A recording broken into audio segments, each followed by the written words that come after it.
Sekalian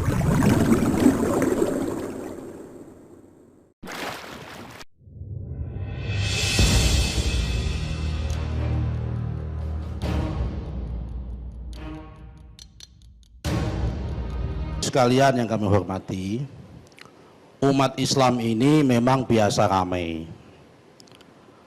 Ramainya umat Islam itu selalu disebabkan oleh dua hal. Kalau nggak salah paham, pahamnya salah. Selalu itu aja. Kalau nggak salah paham, ya pahamnya salah. Saya ingin menegaskan di sini, yang namanya teks apapun itu bebas tafsir, bebas makna. Yang namanya Al-Quran, yang paling sah untuk menafsirkan, yang paling tahu tentang Al-Quran itu sendiri adalah Allah Subhanahu wa Ta'ala dan Rasul, bukan Majelis Ulama Indonesia, bukan Ahmad Dhani, bukan Daniel Simanjuntak, bukan juga saya maupun Hamka Haq, bukan itu. Al-Haqqu min Rabbik, kebenaran itu hanya datang dari Allah Subhanahu wa Ta'ala. Itu adalah ilmu tafsir. Yang paling tahu tentang teks, ya orang yang membuat teks itu sendiri. Dalam ilmu sastra, Mas Fadli senior saya di UI, ada namanya proses kreatif. Yang paling tahu tentang makna puisinya Taufik Ismail, ya Taufik Ismail. Bukan kita menerjemahkan seakan-akan.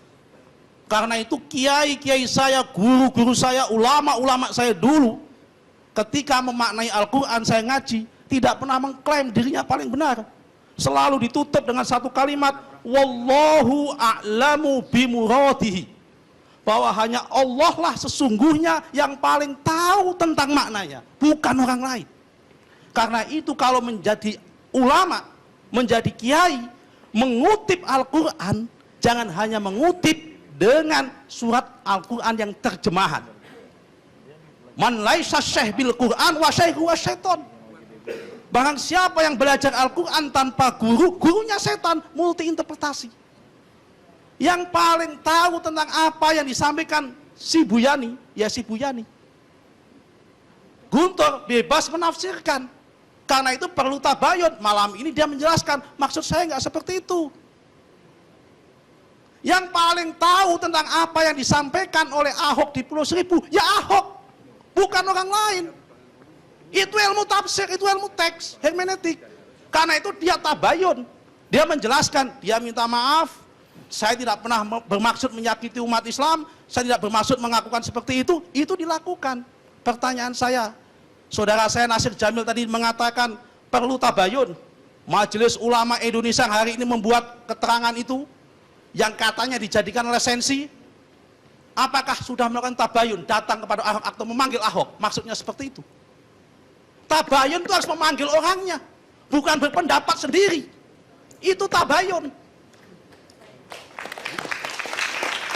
bukan berpendapat sendiri, itu tabayun. Ini saya sampaikan dengan kebenaran. Untuk membuktikan apa yang saya sampaikan, saya ingin mengutip sebuah hadis Nabi. Nabi pernah mengatakan, khairul quruni qarni, summal ladzina yalunahum, summal ladzina yalunahum, summal ladzina yalunahum. Sebaik-baiknya masaku pada masa Nabi Muhammad. Setelah itu masa sahabat. Setelah itu masa sahabat Bani Umayyah. Setelah itu masa sahabat Bani Abbasiyah.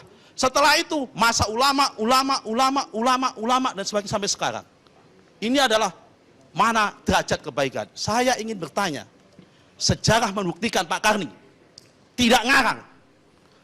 Pada abad Bani Abbasiyah, Khalifah Abbasiyah ke-16, Sultan Khalifah Al-Mu'tadid Billah pernah mengangkat seorang gubernur namanya Umar bin Yusuf, seorang Kristen taat, menjadi gubernur di Al-Anbar, Irak.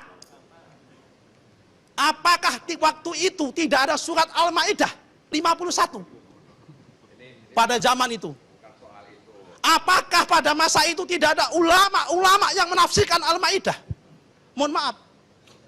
Apakah ulama-ulama yang pada masa itu kalah soleh, kalah alim dengan ulama-ulama hari ini?